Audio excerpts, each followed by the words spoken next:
आपण प्रार्थना करूया.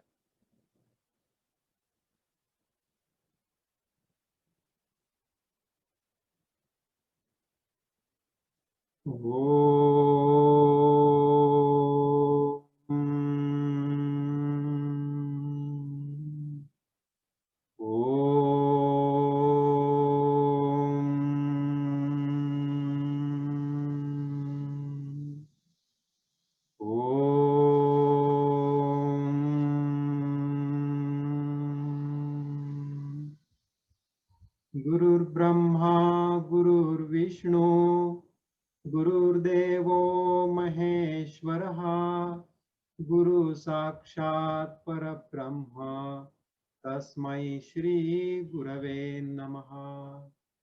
अखंडमंडलाकारं व्याप्तं येन चराचरं तत्पदं दर्शितं येन तस्मै श्री गुरवे नमः. हरि ओम. ओम श्री गुरुभ्यो नमः. ओम श्री विश्वेश्वराय नमः. ओम श्री ऋषि प्रभाकराय नमः.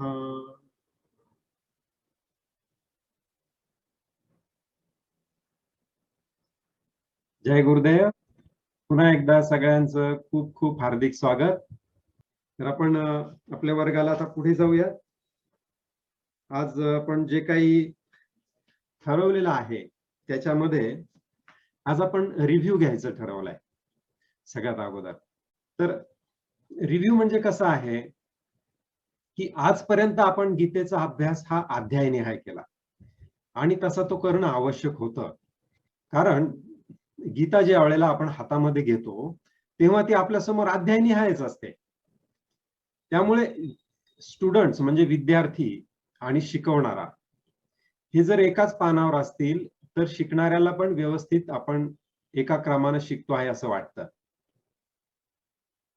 परंतु आता तुमचं शिकणं पूर्ण झालेलं आहे. संपूर्ण गीता तुमच्या लक्षात आलेली आहे.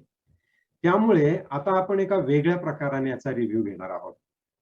आणि तो वेगळा प्रकार म्हणजे असा आहे की गीतेमध्ये एकंदरीत किती विषयावरती भगवंतांनी चर्चा केलेली आहे, किती विषयावरती मार्गदर्शन केलेलं आहे. कारण गीतेमध्ये कसं झालेलं आहे की एक विषय पुन्हा पुन्हा वेगवेगळ्या ठिकाणी आलेला आहे. त्यामुळे त्याचं अनेक ठिकाणावरून एकत्रीकरण करून त्या एका विशिष्ट संकल्पनेचा वेगळा अभ्यास करणं हे सुद्धा आवश्यक असतं की जेणेकरून आपल्याला ती संकल्पना अधिक बारकाईने समजते. आता तुम्ही हा वर्ग आतापर्यंत एकदाच केलेला असल्यामुळे तुम्हाला कदाचित आणखीन त्या पुस्तिकेच्या 2-3 आवृत्त्या द्याव्या लागतील. कदाचित अजून 1-2दा वर्ग करायला लागेल. खूपदा वाचावं लागेल ते. म्हणजे तुम्हाला त्यात बारकाईने लक्षात येईल. जवळपास मी 30 मुद्दे वेगळी यादी तयार केलेली आहेत. त्या प्रत्येक मुद्द्यावरती तुम्ही स्वतःचा स्वाध्याय म्हणून ती पुस्तिका पूर्ण वाचून त्या मुद्द्यावरती तुम्ही एक छोटीसं टिपण लिहू शकता. मग गीता वाचत असताना समजा तुम्ही 1-2-3 अध्याय गेले आणि तुम्हाला लक्षात आला, अरे चा इथे पुन्हा तो मुद्दा आलाय ज्याच्यावरती मी टिपण लिहिलंय. तर त्या टिपणामध्ये पुन्हा तुम्ही काय करू शकता, खाली ऍड करू शकता. म्हणजे अशा रीतीनं प्रत्येक टिपणासाठी तुम्ही वहीतली 2-2 पानं सोडून जेव्हा जेव्हा त्याच्या संबंधी काही आढळेल तेव्हा तुम्ही ते तिथे लिहू शकता. म्हणजे आज तुम्हाला ही 30 मुद्द्यांची यादी मिळाली ही सुद्धा खूप मोठी गोष्ट आहे. कारण अशा प्रकारे 30 वेगळे वेगळे मुद्दे गीतेमध्ये आहेत हे समजायला मला अनेक वर्ष लागली. ते तुम्हाला आज रेडीमेड मिळणार आहे आणि तुम्ही इथून पुढे जाणार आहात. तर गीता हा ग्रंथ हा खूप बारकाईनं आणि पुन्हा पुन्हा अभ्यास करण्यासारखा आहे. कारण गीता लिहिल्यानंतर आपण पहिल्या वर्गात पाहिलं की गीतेवरती कित्येक लोकांनी कॉमेंट्रीज लिहिल्या आणि ती सर्वसामान्य लोक नाहीयेत. शंकराचार्य की ज्यांनी आपल्या भारतीय धर्माचा किंवा ह्या तत्वज्ञानाचा झेंडा देशाच्या चारही कोपऱ्यात लावला. किती महान व्यक्ती होते ते. आणि त्या शंकराचार्यांनी टीका ग्रंथ लिहिला भगवद्गीतेवरती. शंकराचार्यांच्या नंतर माधवाचार्य, रामानुजाचार्य असे महान आचार्य आले की ज्यांनी वेगळ्या वेगळ्या पद्धतीने याचा अभ्यास केला. त्यानंतर महाराष्ट्रामध्ये संत ज्ञानेश्वर आले.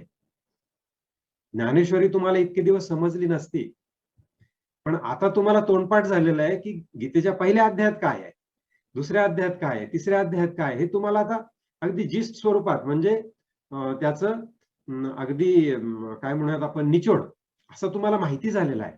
त्यामुळे आता तुम्ही म्हणू शकता की आता बघू तरी आपण ज्ञानेश्वराच्या बद्दल काय सांगतायत, नाही का?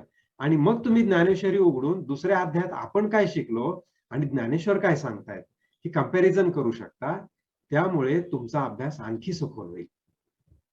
पण ज्ञानेश्वरांसोबत कंपेअर केल्यानंतर तुम्ही हे म्हणू शकता की विनोबांनी पुस्तक लिहिलेलं आहे त्याच्यावरती विनोबा काय म्हणतात आपण बघूया. टिळकांनी लिहिलेलं आहे गीता रहस्य, टिळक काय म्हणतायत आणि मी काय समजून घेतलं, दोन्हीत काय फरक आहे बघूया. शंकराचार्यांनी काय लिहिलेलं आहे ते पण बघूया. आणखीन आजच्या जमान्यातले अलीकडचे संत स्वामी रामसुखदास, ज्यांचं गीता प्रेस तर्फे गीता दर्पण किंवा आणखीन एक पुस्तक आहे पहा माझ्याकडे आहे इथे जवळ उपलब्ध, असा तो मोठा ग्रंथ आहे उपलब्ध. ही स्वामी रामसुखदासांचा टीका ग्रंथ आहे. तर याचं नाव आहे सचित्र साधक संजीवनी. तर हा पूर्ण मराठीमध्ये उपलब्ध आहे आपल्याला. म्हणजे स्वामी रामसुखदास एका एका श्लोकावरती काय म्हणतायत आणि प्रत्येक श्लोक बघण्याची गरज नाही. जो श्लोक तुम्हाला गूढ वाटतो किंवा आपण दिलेली पुस्तिका वाचत असताना तुम्हाला असं वाटतं की ह्या श्लोकाचा मला तितकासा गहन अर्थ कळालेला नाहीये, तेव्हा तुम्ही स्वामी रामसुखदासांचा तेवढाच भाग वाचू शकता. तर अशा रीतीनं आता तुमचा बेस पक्का झालेला आहे. जसं आपण म्हणतो ना की रॉकेट उडवायचं असेल किंवा विमान उडवायचं असेल तर काय पाहिजे, आधी विमानतळ पाहिजे. तर आता तुमच्याकडे विमानतळ तयार झालेला आहे, आता तुमच्याकडे लॉन्चिंग पॅड तयार झालेले, आता तुम्ही कंपॅरेटिव्ह स्टडी स्वतःच्या बळावरती करू शकता. तर आपण आपलं हे सुरू करूयात गीतेची रिव्ह्यू घ्यायला. तर गीतेमध्ये आपण साधारण 30 पॉइंट लिस्ट आउट केलेले आहेत, पण आपण अगदी थोडक्यातच तो रिव्ह्यू घेणार आहे. सगळ्यात पहिल्यांदा आपण हे पाहिलं होतं की गीतेमध्ये पंचकोश शुद्धी आहे. हे आपण पहिल्या लेक्चर मध्ये सांगितलं आणि त्यानंतर आपण त्याचा फारसा जागोजागी रिव्ह्यू घेतला नाही. पण आज घेऊ शकतो की आहार शुद्धी, तर सात्विक आहार, मर्यादित आहार आणि विहार शुद्धीमध्ये मर्यादित झोप याच्याबद्दल आपण गीतेत पाहिलं. तसंच प्राणशुद्धीबद्दल, प्राणायामाबद्दल पूरक, रेचक, कुंभक, शून्य याचे उल्लेख आहेत. तर ते प्राणायाम आपण सिद्ध समाधी योगात बारकाईनं शिकतो. मनशुद्धीसाठी ध्यानयोग किंवा जागरूकता हे आपण शिकलेलो आहे. बुद्धीच्या शुद्धीसाठी सांख्ययोग किंवा मी अकर्ता आहे, मी क्षेत्रज्ञ आहे आणि मी म्हणजे हे शरीर एवढंच नव्हे, हे शरीर मर्त्य आहे पण मी मर्त्य नव्हे, हा जो सगळा भाग आहे हा आपल्या बुद्धीला योग्य रीतीनं पटवून देणं, याच्यामध्ये आपल्या बुद्धीचं शुद्धीकरण झालं. आणि अहंकाराच्या शुद्धीकरणामध्ये मी अकर्ता जीवात्मा असून त्या जीवात्म्याला परमात्म्यामध्ये लावणं, हा भक्तियोगाचा भाग आपण पाहिला. तर हे झालं पंचकोश शुद्धीबद्दल. पण त्यानंतर जर आपण बारकाईनं कुठले मुद्दे गीतेमध्ये अभ्यासले असतील तर परमेश्वर काय आहे हे आपण पाहिलं. तर इतके दिवस पर्यंत आपला समज काय होता, देव म्हणजे कुठेतरी स्वर्गात बसलेला, किंवा देव म्हणजे कुठेतरी मूर्तीत असलेला, किंवा देव म्हणजे काहीतरी ह्या जगाचं चांगलं वाईट करणारा, आपण नवस केलं की आपल्या नवसाला पावणारा, अशी आपली देवाची आपल्या मनामध्ये एक कल्पना होती. परंतु गीतेनं आपल्याला सांगितलं की परमेश्वर म्हणजे काही विशिष्ट घटना घडवणारी शक्ती नव्हे, किंवा विशिष्ट आकार सुद्धा नव्हे. परमेश्वर म्हणजे काय, तर परमेश्वर म्हणजे पराप्रकृती, अपराप्रकृती आणि त्याच्या पलीकडचाही पुरुष आणि पुरुषोत्तम, हे सगळं तत्व मिळून काय आहे, परमेश्वर आहे. त्यामुळे आपल्या डोळ्याला जे दिसत आहे आणि दिसत नाही ते सगळं मिळून परमेश्वर आहे. त्यानंतर आपण पुरुषोत्तम म्हणजे काय हे पण पाहिलं.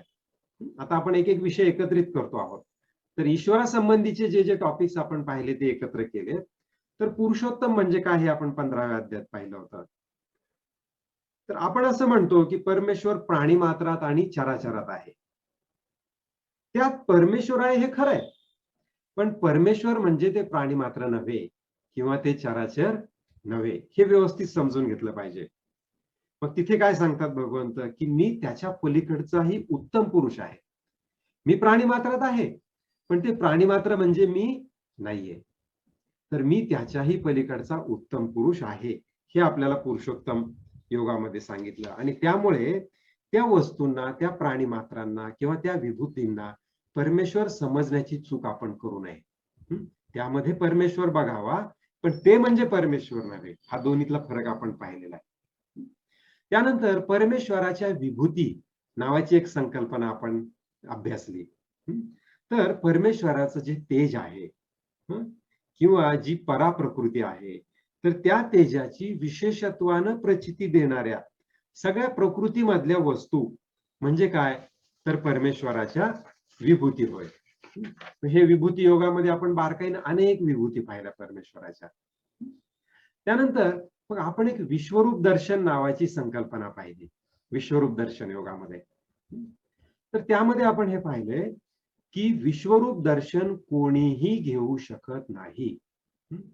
श्रीकृष्णांनी अर्जुनाला काय सांगितलं होतं, की तुझ्या अगोदर हे विश्वरूप दर्शन कोणीही घेतलेलं नाहीये. मी फक्त तुला दिलंय आणि ते सुद्धा विशेष दृष्टी देऊन दिलेलं आहे. त्याचा वैज्ञानिक अर्थ आपण काय घ्यायचा?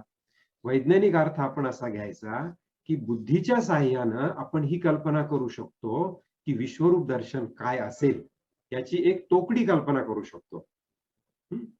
त्या अनंत आकाराची आणि त्या अनंत काळाची. विश्वरूप दर्शन मध्ये आपण दोन गोष्टी पाहिल्या. काय? एक अनंत आकार. तू काय सांगतो, तुला हजारो तोंड आहेत, तुला हजारो हात आहेत. याचा अर्थ काय, की तुझा आकार अनंत आहे. आणि दुसरी संकल्पना काय पाहिली, की तुझ्या तोंडामध्ये हजारो योद्धे प्रवेश करत आहेत अतिशय वेगानं. जसा नदीचा प्रवाह समुद्रामध्ये प्रवेश करतो, असा मृत्यू लोकामध्ये सगळे लोक प्रवेश करताना मी पाहतोय. म्हणजे या दुसऱ्या ह्याच्यात काय सांगितलं त्यांनी, की काळ म्हणजे आकार आणि काळ हे दोन्ही अनंत आहेत. ही त्यांनी काय केली, विश्वरूप दर्शन मध्ये एक संकल्पना आपल्याला स्पष्ट करून सांगितली. आणि ह्या काळ अनंत आहे याच्यामधून आपल्याला काय समजलं, की त्या अनंत काळाच्या पटलावर किंवा त्याच्या पार्श्वभूमीवर आपलं एक 50-100 वर्षांचं आयुष्य जर आपण एक रेषा काढली, एक अनंत आकाराची रेषा काढली आणि त्याच्यावरती तुमच्या आयुष्याची छोटीशी रेषा काढली, तर त्या अनंतापुढे शून्य कसा असेल, तर साबणाच्या फुग्यासारखा, नाही का? येतो आणि फुटतो, येतो आणि फुटतो. त्यामुळे त्याचं काही नवल नाही. तर आपल्या जीवनाची क्षणभंगुरता काळाच्या पटलावरती आपल्याला विश्वरूप दर्शन योगामध्ये भगवंतांनी दाखवून दिली. आणि त्यांनी सांगितलं की त्याची काय आता तू काळजी करू नको, हे जीवन मरण चालूच राहणार आहे. त्यानंतर आता ह्या सगळ्या ईश्वरासंबंधीच्या कल्पना आपण पाहिल्या. त्यानंतर आपण याच्यामध्ये आत्मा ही एक संकल्पना पाहिली. तर आत्मा म्हणजे आपली पुष्कळदा कशी कल्पना असते, की आत्मा म्हणजे एक ज्योतीसारखी काहीतरी वस्तू असेल किंवा गोष्ट असेल. त्यानंतर जेव्हा माणसाचा मृत्यू होतो त्यावेळेला ती ज्योत निघून गेल्यासारखं असं काहीतरी शरीरातून बाहेर पडत असेल आणि बाहेर पडल्यानंतर ती आत्मा इकडे तिकडे भटकत असेल, नाही का? आणि मग ती त्याला दुसरा वेगळा शरीर मिळालं की त्यामध्ये प्रवेश करत असेल किंवा तो आत्मा कोणाला तरी त्रास देत असेल. अशा सगळ्या आपल्या कल्पना आजपर्यंत होत्या. परंतु शास्त्रीय दृष्ट्या गीतेच्या दृष्टीनं ह्या सगळ्या कल्पना चुकीच्या आहेत. कदाचित व्यक्ती एखादी मृत्यू पावल्यानंतर 13 दिवस 14 दिवस जे विधी केले जातात, ते विधी करताना गुरुजी जे सांगतात समजावून, की आता हा आत्मा इथेच जवळपास आहे, त्याला आपण भोजन देऊया, त्याला नवीन शरीर मिळावं म्हणून प्रार्थना करूया. असं जरी असलं तरी सुद्धा त्या कल्पना गीतेशी मिळत्या जुळत्या नाहीयेत. त्यामुळे आपली श्रद्धा म्हणून आपण जरूर ते विधी करावेत, परंतु अभ्यास करताना त्या कल्पना आपण बाजूला ठेवल्या पाहिजेत. गीतेमध्ये आत्मा ही संकल्पना काय आहे, तर आत्मा किंवा काही ठिकाणी जीवात्मा म्हटलेला आहे. तो जीवात्मा आणि आपण नेहमीच्या रोजच्या आपल्या जीवनामध्ये ज्याला मी म्हणतो, तो मी, ह्या तीनही गोष्टी एकच आहेत. म्हणजे ज्याला आपण मी समजतो, शुद्ध मी, ह्या मीनं काय केलेले आहेत, वेगळे वेगळे आकार धारण केलेले आहेत. मी इंजिनियर आहे, मी शिक्षक आहे, मी पुरुष आहे, मी भारतीय आहे. हे अहंकार झाले. अहमला मिळालेले आकार. हे सगळे एक एक आकार कांद्याचं टरफल काढल्यासारखे एक एक सोलून आपण बाजूला फेकून दिले. तर कांद्याचं शेवटचं टरफल काढल्यानंतर आतमध्ये काय राहतं? एक पोकळी राहते. तर ती पोकळी किंवा तो जो मी आहे, शुद्ध मी, त्याला आत्मा म्हटलेला आहे. तर हा आत्मा कसा असतो? तर समुद्रात जसे वेगळे वेगळे माठ बुडवून धरले, तर प्रत्येक माठातलं पाणी हे समुद्राचंच असतं. पण त्या माठाला वाटतं की ह्या माठातलं पाणी माझं पाणी आहे. प्रत्येक माठाला असं वाटतं की ह्या माठातलं पाणी कुणाचं आहे? माझं पाणी आहे. पण समुद्र काय म्हणतो? जाऊ द्या, छोटी छोटी मुलं आहेत, त्यांचा खेळ चाललेला आहे, होऊ देत खेळ. त्याला माहिती असतं हे पाणी म्हणजे काय आहे? समुद्रच आहे. तर अशा रीतीनं जरी ते पाणी वेगळं वेगळं भासत असलं, तरी सुद्धा आपल्या प्रत्येकाच्या शरीरात जो जीवात्मा आपल्या स्वतःला वेगळा वेगळा भासतो, वास्तविकतः तो परमात्माच आहे. तो एकच कॉन्शियसनेस आहे. तर ही आत्म्याची संकल्पना गीतेनं आपल्याला सांगितलेली आहे. आता हा जो माझ्यातला आत्मा आहे, तर ह्या मडक्याला किंवा ह्या आपल्या शरीराला ही जाणीव नाहीये की तो परमात्मा आहे म्हणून. त्यामुळे समुद्रातल्या धरलेलं मडकं जशी एक गैरसमज करून घेतलं की हे पाणी माझं आहे, तसं आपण काय गैरसमज करून घेतो? हा आत्मा माझा आहे. आणि माझा आत्मा वेगळा आहे आणि तो माझ्या समोर जो बसलेला आहे त्याचा आत्मा वेगळा आहे. हा आपण गैरसमज करून घेतो. परंतु मग ज्ञान म्हणजे काय? तर माझ्यातला हा जो मी आत्मा आहे आणि त्याच्यातला तो जो मी आत्मा आहे, हे दोन्ही आत्मे वास्तविकतः परमात्माच आहेत. दोन्ही आत्मे वास्तविक पाहता समुद्रच आहेत. ही एकरूपता आपण जेव्हा पाहतो तेव्हा ती खरी ज्ञानाची स्थिती आहे. तर ही आपण आत्मा नावाची संकल्पना पाहिली. त्यामुळे जसं समुद्रातलं पाणी, मटक्यातलं पाणी हे मरत नाही. मटका फुटतो, पण पाणी काय होतं? समुद्राला जाऊन मिसळून जातं. भलं त्या पाण्याला वेगळं अस्तित्व राहणार नाही, परंतु ते मरतं का? तर ते मरत नाही. तेव्हा गीतेमध्ये जेव्हा दुसऱ्या अध्यायात कृष्ण म्हणतात की आत्मा अमर आहे, तर असं म्हणताना त्यांचा उद्देश हा असतो. त्याचा उद्देश आपण असा समजून घ्यायचा नाही की आत्मा अमर आहे याचा अर्थ मेल्यानंतर तो परत दुसरा एक कुठला तरी देह धारण करून पुन्हा जन्माला येईल आणि पुन्हा एकदा मौज मजा करेल, आनंद उपभोगेल. असा त्याचा अर्थ आपण करून घ्यायचा नाही. तो आत्मा जर परमात्म्याला जाऊन मिळणार असेल, त्या माठातलं पाणी पुन्हा समुद्रात विलीन होणार असेल, तर त्यासारखी आनंदाची दुसरी गोष्ट नाही. त्यामुळं पुन्हा पुन्हा पुनर्जन्म घ्यायलाच हवा असं नाहीये. किंवा पुनर्जन्मात काही फार मोठा आनंद असणार आहे असं पण नाहीये. तर हे पाहिलं आपण आत्मा ही संकल्पना. आता आपण बघूया की कृष्ण ही संकल्पना काय आहे. तर आपण असं समजतो की कृष्ण म्हणजे एक देव आहे किंवा परमेश्वरानं तो जसा राम म्हणून अवतार घेतला तसा कृष्ण म्हणून अवतार घेतला असं आपण समजतो. परंतु जर आपण त्याच्याकडे विज्ञानाच्या दृष्टीने पाहायचं असेल, पहा आपण विज्ञान युगामध्ये वावरतो, त्यामुळे आपल्या सगळ्या संकल्पना ह्या विज्ञानाच्या कसावर घासून खऱ्या उतरल्या पाहिजेत, तरच त्याला काही अर्थ आहे. जर समोरचा एखादा माणूस म्हटला की तू हे सिद्ध करून दाखव, तर आपण असं नाही म्हणू शकत, नाही नाही मी ते सिद्ध नाही करू शकत, पण आमच्या ग्रंथामध्ये लिहिलेलं आहे, माझ्या गुरूंनी सांगितलंय म्हणून ते कराय, असं नाही आपल्याला म्हणता येणार. हे शास्त्राच्या कसोटीवर खरं उतरलं पाहिजे. पण कृष्ण नावाची कोणती संकल्पना शास्त्राच्या कसोटीवर खरी उतरते? तर कृष्ण म्हणजे एक अशी व्यक्ती आहे, ती एक व्यक्ती होऊन गेली तुमच्या माझ्यासारखीच. पण ती अशी व्यक्ती होऊन गेली की ती गीतेमध्ये त्यांनी ज्या ज्या संकल्पना दिल्या, जे जे ज्ञान दिलंय, त्या संकल्पना परिपूर्णतेने 100% परिपूर्णतेने ती व्यक्ती ते जगली, ते ज्ञान जगली. किती टक्के? 100%. मे बी आपल्याला आता 1% मिळाला असेल, आणखीन काही महान व्यक्ती 50% जगले असतील, कुणी 70%, 80%, 90% जगले असतील हे ज्ञान. कुणी कुणी कृष्ण हे नाव न घेता दुसरं वेगळं नाव धारण करून हेच ज्ञान 100% जगले असतील. आणि ते ज्या वेळेला हे ज्ञान 100% जगत होते, तेव्हा त्यांना मी कृष्ण आहे हा भास झाला असेल, नाही का? किंवा भास नव्हे तर ती त्यांना खात्री झाली असेल, की मीच तो कृष्ण आहे, फक्त नाव वेगळं आहे. तर ती जी व्यक्ती कृष्ण होऊन गेली, कृष्ण नावाची, तिला स्वतःच्या परमात्मा असल्याबद्दल कुठलीही शंका नाहीये. लक्षात घ्या. आपण फक्त माहिती करून घेतलंय, की मी कोण आहे? मी म्हणजे परमात्मा आहे. हे आपण माहिती करून घेतलंय. अनुभव केलाय का? तर नाहीये. तर कृष्ण ह्या व्यक्तीला मी परमात्मा आहे याच्याबद्दल कुठलीही शंका नव्हती आणि प्रत्येक क्षणाला ती ते अनुभवत होती. मीच परमात्मा आहे. त्यामुळे एका वेगळ्या स्तरावर जीवन जगणारी ती एक व्यक्ती होती, असं आपण म्हणू शकतो. आणि त्यामुळंच मी परमेश्वर आहे, तू मला शरण ये, असं ते निःसंशयपणे सांगतात. हे सांगताना त्यामध्ये अहंकाराची कुठलीही भावना नाहीये. त्याच्यामध्ये खात्रीची भावना आहे. आणि ते जागोजागी स्वतःची तशी ओळख करून देतात, की मीच परमेश्वर आहे. मीच हे ज्ञान सूर्याला दिलं होतं.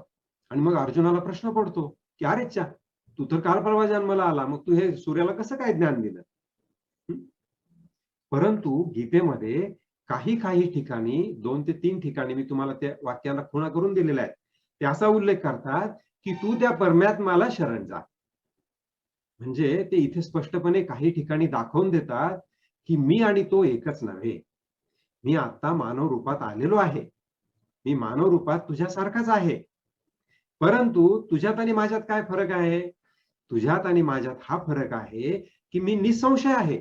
मी तो परमात्मा आहे याच्याबद्दल मी निसंशय आहे. तुला तर ते अजून माहिती पण नाहीये. माहिती झालं तरी तुझ्या डोक्यात हजारो शंका असतील.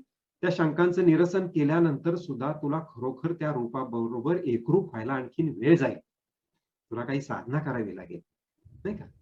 तर भगवंत कृपाळू होऊन 2 ते 3 ठिकाणी आपल्याला ते मुद्दाम जाणीव करून देतात, की तू त्या परमात्म्याला शरण जा. म्हणजे मी कृष्ण आहे, मी वेगळा आहे, मी मानव रूपात आहे. मी तो परमेश्वर नाही. याची त्यांनी 2 ठिकाणी काय केली आपल्याला? छोटीशी जाणीव करून दिली. 1 ते 2 ठिकाणी. त्यामुळे आपल्याला त्याच्याबद्दल सुद्धा अवेअर राहायला पाहिजे. तसंच याच्यातून काय दिसून येतं? जेव्हा ते सांगतात, की तू त्या परमेश्वराला शरण जा, तेव्हा ते आपल्यामध्ये एक खात्रीची एक ज्योत पेटवतात. आणि ती कुठली खात्री आहे? ती अशी खात्री देतात, की जसा मी परमात्मा झालो, तशीच संधी तुला सुद्धा आहे. तू सुद्धा परमात्मा होऊ शकतोस. बघ, मी तुझ्यासारखाच 2 हात, 2 पाय, 2 डोळे, 2 कान असा असलेला आहे. तुझ्यासारखाच मी एका देशाचा राजा आहे. मी तर तुझ्या रथाचा सारथी आहे. पण तरी सुद्धा मी तो परमात्मा आहे, याची मला एवढी खात्री आहे, की मी सगळी गीता तुला सांगितली आणि मामेकम शरणम व्रज हे मी तुला खात्रीपूर्वक सांगतो. तू सुद्धा त्या परमपदाला प्राप्त होऊ शकतोस. मी तर तुझ्यापुढे एक जिवंत जितं जागतं उदाहरण आहे. मग तू का नाही होऊ शकणार? म्हणजे अशा रीतीनं कृष्ण आपल्या मनामध्ये एक आशेचा किरण पेटवतात. एक ज्योत पेटवतात आणि आपल्याला पण ते शक्य आहे हे दाखवून देतात. अशा रीतीनं गीतेमध्ये आपण आत्मा, परमात्मा, कृष्ण ह्या संबंधीच्या वेगवेगळ्या कल्पना वेगळ्या-वेगळ्या जागी पाहिल्या, ज्या की एकात्म रीतीनं आपण आता इथे पाहिल्या. त्यानंतर मग गीतेमध्ये आपण काही ज्ञान घेतलं. त्या ज्ञानामध्ये संन्यास नावाची एक संकल्पना भगवंतांनी आपल्याला सांगितली. तर संन्यास म्हणजे अग्नीचा किंवा घराचा त्याग करणं नव्हे, जे आपल्याला आतापर्यंत चुकीच्या रीतीनं आपण समजावून घेतलेलं आहे. तर त्याग आहे, पण कशाचा आहे? तर तो वस्तूचा त्याग नसून कर्माच्या फळाचा त्याग करायचा आहे. हं? कारण का? तर तुम्ही वस्तूचा त्याग कधीच करू शकत नाही. तुम्ही घराचा त्याग कराल, पण कापडांचा नाही करू शकत. बरं कापडांचाही कराल, पण आहाराचा नाही करू शकत. श्वासाचा नाही करू शकत. म्हणजे आपण त्याग जरी केला, तरी तो काही थोड्या वस्तूंचा करू शकतो, पण सर्वांचा नाही. हं. त्यानंतर हे झालं संन्यासबद्दल. त्यानंतर आपण सांख्य तत्वज्ञान पाहिलं. हं. सांख्य तत्वज्ञानात आपण काय पाहिलं, की मी अकर्ता आहे, हे बौद्धिकदृष्ट्या पटवून देणारा युक्तिवाद आपण 18व्या अध्यायात पाहिलं. आणि तो युक्तिवाद म्हणजे सांख्य तत्वज्ञान आहे. त्या तत्वज्ञानामध्ये प्रामुख्याने कर्म प्रेरणा विभाग आणि कर्म संग्रह विभाग असे 2 विभाग पाहिले. तर संन्यास झालं, सांख्य तत्वज्ञान झालं. त्यानंतर आपण सांख्य योग पाहिला. तर सांख्य योग म्हणजे काय होतं, की मी अकर्ता आहे, मी काहीच करणारा नाही. आणि मी कोण आहे, तर मी त्या परमात्म्याचा अंश आहे, जसा मडक्यामध्ये समुद्र भरून राहिलेला आहे. मग माझ्या हातून घडणारी कामं कोण करतं, तर मन, बुद्धी, अहंकार ही 10 इंद्रिय आणि त्याचं अधिष्ठान असलेलं शरीर हे काम करतात. जे कार्य घडतंय कुणाकडून घडतं, हे त्यांच्याकडून घडतं. मी अकर्ता आहे, पण मी त्याचा भोगता आहे. जे काही ते शरीर करतं त्याचा भोग मला मिळतो, मला समजतो तो भोग.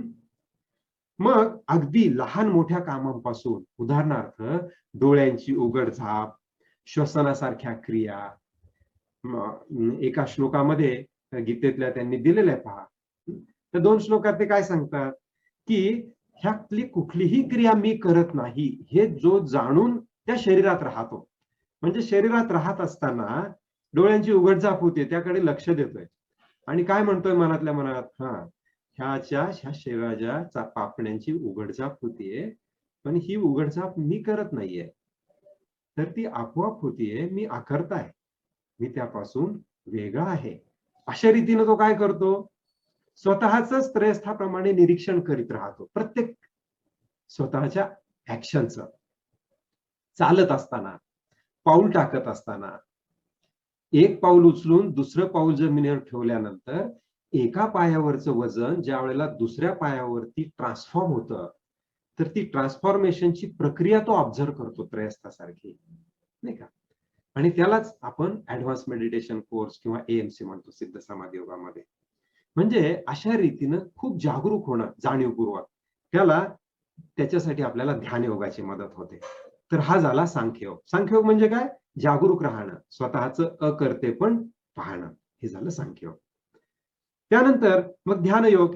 तर ध्यानयोग काय करतो, सांख्ययोगामध्ये मदत करतो. ध्यानयोग म्हणजे काय, सतत जागरूक असण्याची प्रक्रिया, स्वतःकडेच त्रयस्थासारखं साक्षी भावाने राहत राहणं म्हणजे ध्यानयोग. ध्यानयोगामध्ये आपण आणखीन एक संकल्पना पाहिली, की संकल्पांचा सुद्धा त्याग करणे.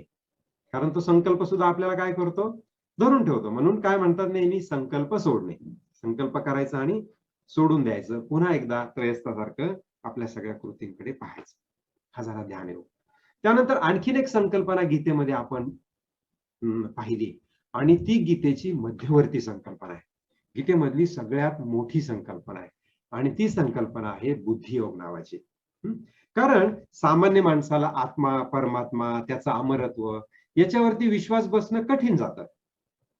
जन्म आणि मरण अपरिहार्य आहे हे तो उघड्या डोळ्यांनी बघत असतो. कुणीतरी जन्माला येतो, कुणीतरी मरतो, कुणीतरी मला एक चापट मारतो, मला दुःख होतं, हे त्याला सगळं अनुभवायला येतं. त्यामुळे हे जे सगळं तत्वज्ञान ज्याची आपण आतापर्यंत चर्चा केली, ते सामान्य माणसाला काय वाटतं, की ते व्यवहाराच्या पलीकडचं वाटतं. त्यामुळे कृष्णाने व्यवहारापासून सुरुवात करून योग द्यायला सुरुवात केली बुद्धियोगात. आणि ते काय सांगतात, की तू पाहिलंस की जन्म अपरिहार्य आहे, मरण अपरिहार्य आहे, आणि असं जरी तुझं म्हणणं असलं तरी जे अपरिहार्य आहे, मग काय काय अपरिहार्य आहे, तर आत्ताच्या ह्या क्षणामध्ये तुझ्या डोळ्यासमोर जे काही आहे, तू जे काही अनुभवतो आहेस ते अपरिहार्य आहे. म्हणजे अपरिहार्य त्याचा काय केला पाहिजे, स्वीकार केला पाहिजे. तुम्ही स्वीकार करत नसाल तर तो काय आहे, मूर्खपणा आहे. तुम्ही स्वीकार करत असाल तर तो काय आहे, शहाणपणा आहे. बस हाच बुद्धियोग आहे. मग जेव्हा तुम्ही प्रत्येक क्षण स्वीकारत असता तेव्हा तुम्ही समत्वामध्ये असता, आणि समत्व ही गीतेची मध्यवर्ती संकल्पना आहे. संपूर्ण गीतेचा पाठीचा कणा आहे समत्व म्हणजे. कारण गीतेमध्ये कृष्ण म्हणतात समत्वम योग उच्यते, समत्व हाच योग आहे. त्यामुळे मी तुम्हाला सांगितलं होतं की गीतेमध्ये तुम्ही जिथे जिथे समशब्द येईल तिथे त्याच्या खाली खुणा करा. आता वर्ग संपल्यानंतर आज किंवा उद्या तुम्ही त्या खुणांची संख्या मोजा आणि मला कळवा की तुमच्या पुस्तकामध्ये किती वेळा गीतेमध्ये सम हा शब्द आला. तसेच काही ठिकाणी तसा शब्द येणार नाही, पण ती संकल्पना येईल. उदाहरणार्थ कसं, की दगड आणि सोनेस असं येईल. मग दगड आणि सोने असा शब्द आला की तो समत्व सांगतो ना, मग त्याला पण तुम्ही समत्व समजायचं. तर मागच्या एका बॅचमध्ये अशी आम्ही मोजणी केली तेव्हा आम्हाला लक्षात आलं की हा शब्द 72 वेळा आला. तर तुमच्या बॅचमध्ये पण आपण बघूया हा शब्द किती वेळा तुम्हाला मोजलेला दिसला. तुमचं एक गंमत म्हणून तुम्ही नंतर हा मला कळवा. कशासाठी मोजायचं? तर हे मोजल्यामुळे, हे पाहिल्यामुळे आपल्या मनाची खात्री पडते की खरंच समत्व ही गीतेची मध्यवर्ती काय आहे? भूमिका आहे. तर त्यानंतर आपण गीतेमध्ये आणखीन एक संकल्पना पाहिली ती म्हणजे समाधी संकल्पना. समाधी म्हणजे सुद्धा आपला काय गैरसमज झालेला आहे की कुणीतरी गुरूंनी कपाळाला तुमच्या हात लावल्यानंतर झूम करून तुमच्यामध्ये काही प्रेरणा निर्माण होतील आणि तुम्ही कुठल्या तरी तिसऱ्या जगामध्ये पोहोचाल. मग असं काहीतरी झालं किंवा 2 दिवस 3 दिवसानंतर तुमची समाधी उतरली म्हणजे त्याला समाधी म्हणायचं. पण गीतेमध्ये कृष्णाने जी समाधी सांगितली ती त्यांनी समत्वाला समाधी म्हटलंय. तर समाधी म्हणजे पण समत्वच. सम असणारी सम असणारी बुद्धी म्हणजे समत्व. त्यालाच भगवंतांनी अजून एक काय नाव दिलं? जो समाधीमध्ये स्थित झाला, जो समत्वाला प्राप्त झाला, त्याला भगवंतांनी एक नाव दिलं. काय? स्थितप्रज्ञ. ज्याची प्रज्ञा स्थिर झाली तो कोण? स्थितप्रज्ञ. तर समत्व, समाधी, स्थितप्रज्ञ हे तिन्ही म्हणजे एकच आहे. स्थितप्रज्ञ म्हणजे अशी व्यक्ती जी समत्वामध्ये सहजतेने जगते. मग आता या समत्वामध्ये जर आपल्याला राहायचं असेल तर सोपा मार्ग कुठला? कसं राहायचं? कारण सांख्ययोगामध्ये अखंड राहणं हे बुद्धीशी संबंधित आहे. मी आकर्त आहे ह्या संकल्पनेवर आपल्याला सातत्यानं लक्ष ठेवावं लागणार आहे सांख्ययोगामध्ये. परंतु जर त्यापेक्षा सोपा मार्ग आपण अवलंबला की मी करत असलेल्या कर्माचं फळ प्रत्येकाला मिळू दे ह्या भावनेनं जर आपण कर्म करत राहिलो तर सामान्यासाठी ते मात्र सोपं आहे, नाही का? की मी जे काम करतोय त्याचा दुसऱ्याला फायदा होऊ दे ह्या भावनेनं काम करणं. आणि मग दुसऱ्याच्या कल्याणाचा विचार असल्यामुळे काय होईल? हळूहळू आपल्यातला मी विसरून जाईल, विरघळून जाईल आणि मग आपण पुन्हा एकदा सांख्ययोगाला आपोआपच काय होऊ? प्राप्त होऊ. त्यामुळे कर्मयोग हा एक सोपा मार्ग भगवंतांनी आपल्याला सांगितला. दुसरी गोष्ट काय आहे की देणं सहज सुलभ आहे. आणि आणखीन एक गोष्ट म्हणजे देणं हा निसर्गाचा स्थायी भाव आहे. वृक्ष काहीतरी देत असतात, त्यानंतर वारा काहीतरी देतो, पाणी काहीतरी देतो. वाघ सिंह पण काहीतरी देतात. काय देतात? ते ह्या पृथ्वीचा समतोल देतात, समतोल राखतात. शाकाहारी आणि मांसाहारी प्राण्याचा, वनस्पतींचा सगळ्यांचा समतोल राखणारा तो काय महत्वाचा दुवा आहे. त्यामुळे वाघ सिंह जरी प्राण्यांना खात असले तरी सुद्धा ते समत्व राखतात या सृष्टीचं. त्यामुळे देत राहणं आणि समत्व राखणं हे दोन ह्या सृष्टीचे गुण आहेत. आणि आपण काय करतो? मनुष्य प्राणी ह्या गुणांच्या विरुद्ध आपलं जीवन जगतो आणि त्यामुळे आपलं जीवन कठीण झालेलं आहे. सृष्टी सगळी देत आहे आणि आपण काय करतो? फक्त घेत आहे. त्यामुळे आपलं जीवन अवघड झालंय. सृष्टी सगळी समत्वात राहू पाहते आणि आपण काय करतो? ते समत्व, तो समतोल बिघडवायला पाहतो. म्हणून आपलं जीवन अवघड झालेलं आहे. तर त्यामुळे देणं हे हा एक निसर्गाचा भाव आहे. तुम्ही पण निसर्गच आहात. त्यामुळे तुम्ही तुमच्या त्या मूळ भावात राहिलात तर तुमचं जीवन आपोआपच काय होणार आहे? सहज सुलभ होणार आहे. त्यानंतर गीतेमध्ये आणखीन एक संकल्पना सांगितली आहे. ती म्हणजे विषय सोडण्याची आवश्यकता नाही. इतके दिवस आपली काय गैरसमज होता आपला? अरे विषय वाईट असतात, विषयांपासून दूर जा. विषयांचा त्याग करा. गीता अनेक ठिकाणी सांगते की कुठल्याही विषयांचा त्याग करण्याची आवश्यकता नाही. मग काय सोडायचंय? तर त्या विषयाची आसक्ती सोडा. हा विषय मला हवा आहे. तर हे हवंसं पण सोडलं पाहिजे. तुम्ही या स्थितीत यायला पाहिजे. ठीक आहे, मला हा विषय आवडतो का? ठीक आहे, इट्स ऑल राईट. आता तो नाहीये ना? It's all right. मला तो मिळालाय का? ठीक आहे, इट्स ऑल राईट. प्रत्येक वेळेला काय? It's all right. मिळाला तरी ठीक आहे, नाही मिळाला तरी ठीक आहे. म्हणजे ह्या समत्वामुळे तुम्हाला काय होणार आहे? विषयांची आसक्ती सोडणं सोपं होणार आहे. पण तरी सुद्धा विषयांची आसक्ती निर्माण होण्याचं आणखीन एक महत्वाचं कारण आहे. ते म्हणजे तुम्ही करत असलेलं विषयांचं चिंतन. हे एक आपण त्याच्यामध्ये पाहिलं होतं किंवा ही संकल्पना पाहिली. मग हे चिंतन थांबवण्यासाठी काय करायला पाहिजे? तर काहीच वेगळं करायचं नाही. विषयांचं चिंतन करायचं म्हणजे एखादी काठी घेऊन कुठेतरी जमिनीवरती आपटत बसायचंय का? किंवा एखादी ज्योत डोळ्यासमोर धरून त्याच्यावर लक्ष केंद्रित करायचंय का?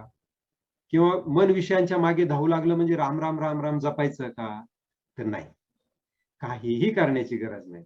तुमच्यामध्ये मनामध्ये येत असलेल्या विषयाच्या शृंखलेकडे बघत राहा आणि मनातल्या मनात म्हणा, कसा गाढवापणा चाललाय.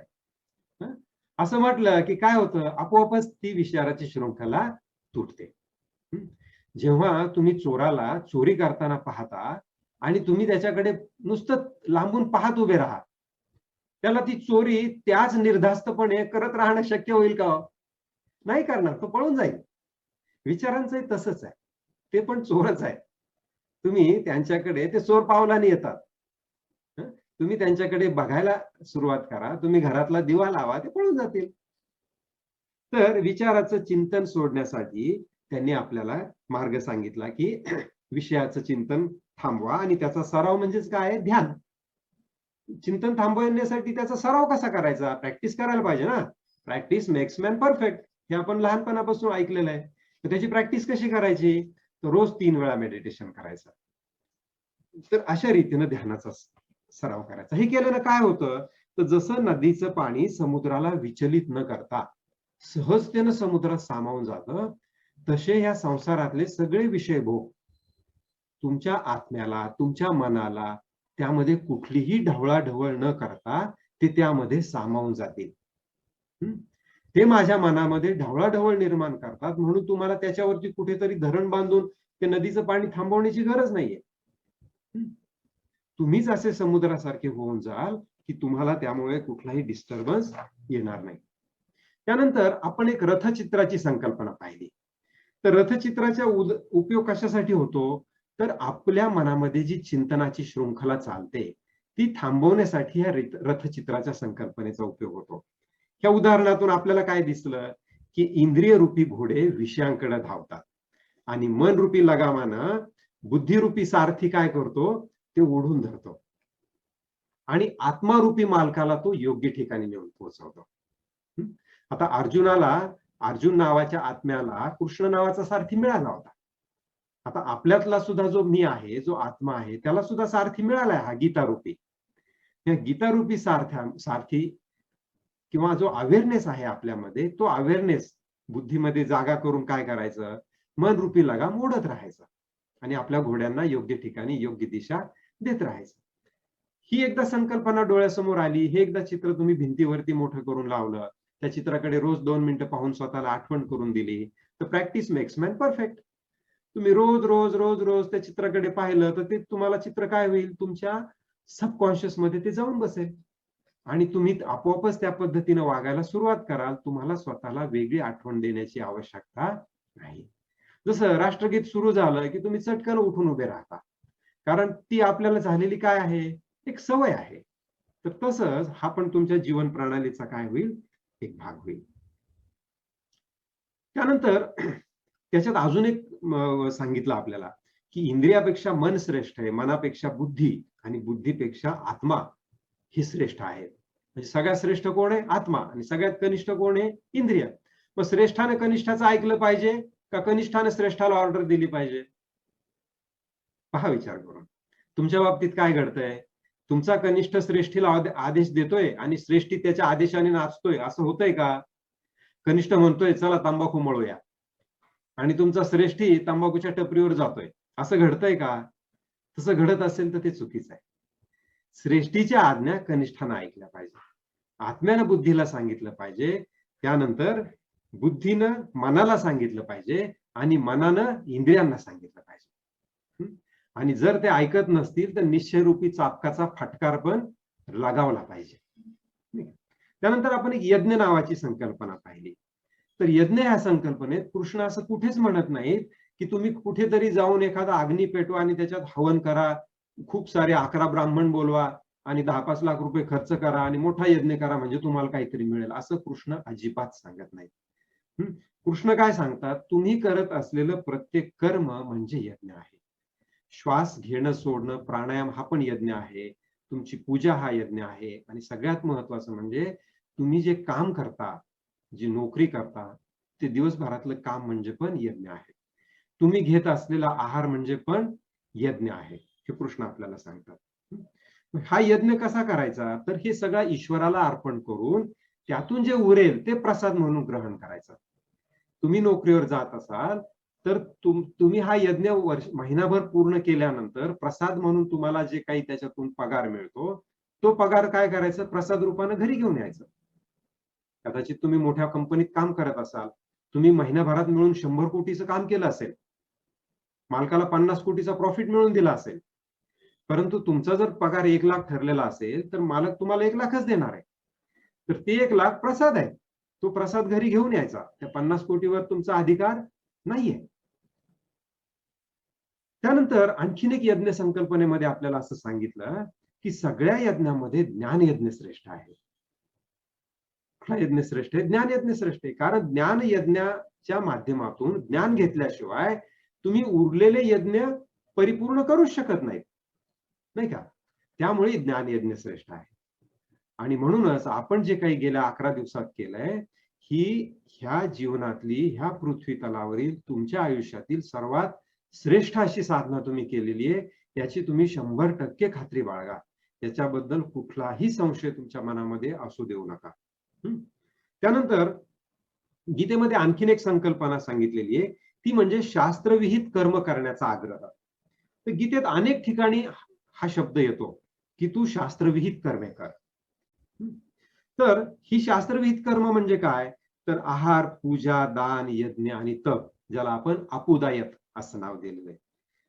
तसंच तप कसं आहे? शारीरिक, मानसिक आणि वाचिक. आणि आणखीन एक सांगितलंय की आपल्या पूर्वजांनी केलेली कर्मे करीत राहा. म्हणजे आपल्या पूर्वजांनी म्हणजे आपल्या संस्कृतीने, जरी जी याच्यात यादीमध्ये नसतील आली तरी संस्कृतीने जी कर्म सांगितलेली आहेत ती पण जाणीवपूर्वक करावी. तसंच मुळीच करू नयेत अशी निषिद्ध कर्म पण सांगितली काही, त्याला विकर्म असं म्हटलेलं आहे. आणि असुर जे आहे ते असुर हे विकर्म करतात किंवा जे मुळीच करू नयेत अशी कर्म करतात. तर हे झालं शास्त्रविहित कर्मांबद्दल. त्यानंतर गीतेमध्ये नैष्कर्म्य नावाची एक संकल्पना सांगितली की आपण कर्म करीत असताना ते करूनही न केल्यासारखं वाटणं म्हणजे काय आहे? नैष्कर्म्य आहे. आणि त्याच्यासाठी त्यांनी काय म्हटलंय? अकर्मातही जो कर्म पाहतो आणि कर्मातही अकर्म पाहतो त्याला तू ज्ञानी समज. म्हणजे त्याचा अर्थ काय आहे? काम करूनही न केल्यासारखं वाटणं, इतकं ते सोपं आहे. त्यानंतर गीतेमध्ये एका ठिकाणी वेदांची अनावश्यकता 2 ते 3 ठिकाणी अतिशय प्रखरतेने सांगितलेली आहे. त्यामुळेच आपण कृष्णाला काय म्हटलं? एक युग पुरुष म्हटलं. तर वेद हे कर्मप्रधान आहेत. ते फळांचा आमिष तुम्हाला दाखवतात, तुम्हाला स्वर्गाचा आमिष दाखवतात, पण शेवटी ते तुम्हाला अकर्माकडेच घेऊन जातात.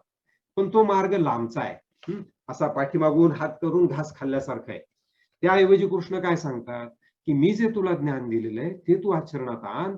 ते मोठ्या तलावासारखं आहे आणि गीता आणि वेद हे लहान तलावासारखे आहे. त्यामुळे गीतेचं श्रेष्ठत्व वेदांपेक्षा खूप जास्त आहे हे सुद्धा इथे काय केलेलं आहे? अधोरेखित केलेलं आहे.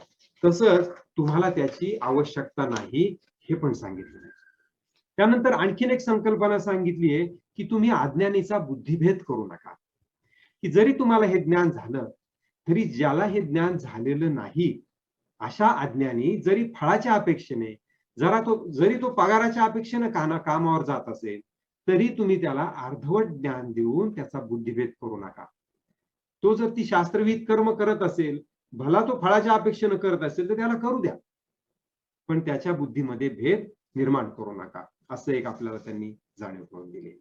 त्यानंतर भक्तियोग नावाची संकल्पना आहे आणि भक्तियोग ही संकल्पना खूप सोपी आहे. देण्याच्या भावनेनं काम करणं म्हणजे कर्मयोग आणि आपण जे देतोय ते ती परमेश्वराची पूजा आहे असं म्हणून कर्म करणं म्हणजे भक्तियोग. म्हणजे दोन्हीमध्ये देण्याचीच भावना आहे. एकामध्ये समोरच्याला देण्याची भावना आहे कर्मयोगात आणि भक्तियोगात समोरच्यामध्ये देव बघणं आहे. समोरच्यामध्ये देव पाहायचा आणि देवाची मी सेवा करतोय असं समजून ते कर्म करायचं म्हणजे भक्तियोग आहे. भक्तामध्ये त्यांनी आपल्याला ती संकल्पना समजून सांगताना माणसाचे 4 प्रकार सांगितले होते. अर्थार्थी, आर्त, जिज्ञासू आणि ज्ञानी असे मनुष्याचे 4 प्रकार सांगितले आणि त्यातला जो ज्ञानी आहे तो माझा भक्त आहे असं त्यांनी तिथे म्हटलंय. पण ज्ञानी व्यक्तीची संकल्पना पण त्यात समजावून सांगितली. तर ज्ञानी म्हणजे कोण?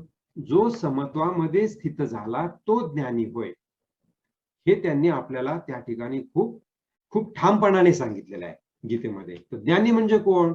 जो खूप पुस्तकं वाचतो, जो अभ्यासू आहे, ज्यानं PhD मिळवलेली आहे, त्याला ज्ञानी म्हणू नका. जो खूप उच्च पदावर पोहोचलाय तो ज्ञानी आहे असं नव्हे. जो वयानं खूप जास्त आहे तो ज्ञानी आहे असं नव्हे. ज्ञानी म्हणजे तो जो समत्वामध्ये स्थित झालेला आहे तो ज्ञानी आहे. मिळालं तरी ठीक आहे, नाही मिळालं तरी ठीक आहे. ह्या स्थितीत जो गेला तो ज्ञानी. त्यानंतर संसार वृक्षाची एक संकल्पना आपण पाहिली. तर 15व्या अध्यायामध्ये संसार वृक्ष पाहिला आणि त्याला 3 मुळं पाहिली. कुठली होती 3 मुळं? अहंकार, ममत्व आणि मला काहीतरी हवंसं वाटलं. तर ही 3 घट्ट मुळं होती. त्याला पुन्हा 6 उपमुळं होती. काम, क्रोध, लोभ, मद, मोह आणि मत्सर. त्यातल्या काम, क्रोध आणि लोभ याला कृष्णाने नरकाची द्वारं अशा शब्दामध्ये त्याचा उल्लेख केलेला आहे. ह्या तिघांना काय समज तू? नरकाची द्वारं समज. त्यामुळे काम, क्रोध आणि लोभ याच्याबद्दल आपण जागं राहणं आवश्यक आहे. त्यानंतर गीतेत आणखीन आत्म्यानेच आत्म्याच्या ठिकाणी संतुष्ट राहा असा अनेक ठिकाणी उल्लेख आलेला आहे. खूपदा काय होतं की याचा अर्थ कळत नाही की हे काय बुवा आत्म्याने आत्म्याच्या ठिकाणी संतुष्ट राहणं. थोडंसं अवघड वाक्यरचना वाटते, पण खूप सोपं आहे.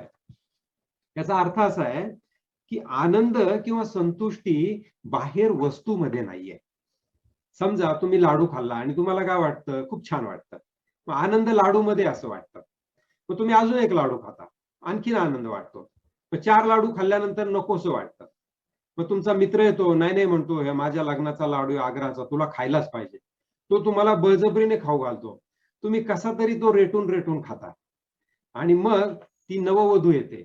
ती म्हणते, नाही नाही लाडू खायलाच पाहिजे. हा माझ्या हातचा आहे. तुम्हाला असं वाटतं इथून पळून जावं. तो एक लाडू तुम्हाला शत्रू वाटू लागतो. का बरं? तोच लाडू तुम्हाला आनंद देत होता ना, मग तो आता शत्रू का वाटू लागला? तर आनंद त्या लाडूमध्ये नाहीये. आनंद समत्वामध्ये आहे. तुमच्या शरीरामध्ये असलेली शर्करेची कमी त्या लाडूने भरून काढलं आणि समत्वाला तुमचं शरीर आणलं. म्हणून तुम्हाला आनंद वाटला. म्हणजे आनंद कशात आहे? लाडूत आहे का? आनंद लाडूत नाही, आनंद समत्वामध्ये आहे. मग हेच समत्व आपण लाडूच्या साहाय्यानं साखर खाऊन पण मिळवू शकतो आणि त्याच वेळेला बुद्धीच्या साहाय्यानं पण बुद्धियोगामध्ये स्थित होऊन आपण मिळवू शकतो. अच्छा ठीक आहे, आता मला लाडू मिळत नाहीये का? साखर मिळत नाहीये का? ठीक आहे, नाही मिळालं तरी ठीक आहे. जेव्हा तुम्ही समत्वामध्ये स्थित होता तेव्हा तुम्ही आत्म्यानेच आत्म्यात संतुष्ट असता. तर स्वतःमधील ईश्वरी तत्व तुम्ही जेव्हा समजावून घेता आणि त्याच्या सोबत राहता तेव्हा तुम्ही आत्म्यानेच आत्म्यामध्ये संतुष्ट असता. त्यानंतर मग अगदी पुढे गेल्यानंतर त्रिगुण नावाची एक संकल्पना आपल्याला त्यांनी सांगितली की सत्व, रज आणि तम हे प्रकृतीचे 3 गुण आहेत. आता प्रकृतीमध्ये जे गुण आहेत तर तुम्ही म्हणजे पण काय आहात? प्रकृतीनंच आलेला आहात. तुमचं शरीर पंचमहाभूतातून आलेलं आहे. मन, बुद्धी, अहंकार प्रकृतीतून आलेत. अशा रीतीने अष्टधा प्रकृतीमधून तुम्ही बाहेर आले. पण ते प्रकृती ज्या गुणांनी युक्त आहे तेच गुण तुमच्यामध्ये येणं काय आहे? अपरिहार्य आहे. पण ह्या 3 गुणांपासून तुमचा स्वभाव बनलेला आहे. आणि परमेश्वर त्या प्रकृतीच्या पलीकडे म्हणजे तो निर्गुण आहे. तर तुमच्यातला जो आत्मा आहे तो परमात्माचा आहे, तो सुद्धा निर्गुण आहे. पण झालंय काय? तोच आत्मा किंवा परमात्मा त्या गुणांमध्ये बद्ध झाला. सत्व, रज, तम हे जे तुमच्यात 3 गुण आहेत, त्यामुळे जे तुम्हाला काहीतरी हवंसं वाटतं. उदाहरणार्थ तुम्ही सत्वगुणी असाल तर तुम्हाला सत्संग हवासा वाटतो. तुम्ही रजोगुणी असाल तर तुम्हाला पैसा मिळवावासा वाटतो. तुम्ही तमोगुणी असाल तुम्हाला सगळं सोडून देऊन दिवस-रात्र झोप काढावीशी वाटते. इतकं सोपं आहे त्रिगुण म्हणजे. आता ह्या तुम्ही यातल्या कुठल्याही एकाच गुणाचे असता असं नाही. ह्या 3 गुणांचं मिश्रण तुमच्यामध्ये असतं. तर ते मिश्रण ओळखून त्यातल्या त्यात सत्वगुणाला काय करणं? खतपाणी घालणं हे तुमच्या हातात असतं. तर ह्या 3 गुणावर आधारित मनुष्याचे 4 वर्ण भगवंतांनी बनवलेले आहेत आणि ती 4 वर्णांची पण एक संकल्पना गीतेमध्ये दिलेली आहे. त्यानंतर दैवी संपदा आणि आसुरी संपदा हे काय आहे? तर हे त्यांनी एक आपल्याला आत्मपरीक्षणासाठी हे मुद्दे दिलेले आहेत. म्हणजे जसं एक कुठल्याही कंपनीत गेलं तर तिथे एक चेकलिस्ट असते पहा. साधा झाडूवाला जरी आला तरी त्याने काय काम करावं याची एक चेकलिस्ट कुठेतरी बाथरूम मध्ये चिटकवून ठेवलेली असते. मग त्या झाडूवाल्याने आलं की काय करायचं? त्या चेकलिस्टवरती बघायचं ही सगळी आपण कामं केली का, त्याच्यावरती टिक मार्क करायच्या, खाली सही करायची आणि घरी जायचं. म्हणजे अशा रीतीनं कुठलीही त्याला आठवण न देता त्या ऑटो मॅनेजमेंटनं त्याचं काम नियंत्रित होतं. मग आठवडा झाला की तो कागद बाथरूम मधला बदलून टाकायचा आणि दुसरा कागद लावायचा. तर तसंच तुम्ही तुमच्या जीवनामध्ये स्वतःसाठी एक चेकलिस्ट तयार केली पाहिजे. तर ती चेकलिस्ट भगवंतांनी इथे आपल्याला दिलेली आहे दैवी संपदा आणि आसुरी संपदेच्या निमित्तानं. आणि ही चेकलिस्ट त्यांनी आपल्याला वेगवेगळ्या ठिकाणी पण दिली आहे. म्हणजे दैवासुर संपद विभाग योग याच्यात तर दिलीच आहे. पण स्थितप्रज्ञेची लक्षणं दुसऱ्या अध्यायात, मला कोण प्रिय आहे 12व्या अध्यायात, ज्ञान आणि अज्ञान यातला फरक 13व्या अध्यायात आणि त्रिगुणातीताची लक्षणं 14व्या अध्यायात. अशा रीतीनं ह्या सगळ्या ठिकाणी त्यांनी काय केलं आपल्याला चेकलिस्ट दिलेल्या आहेत.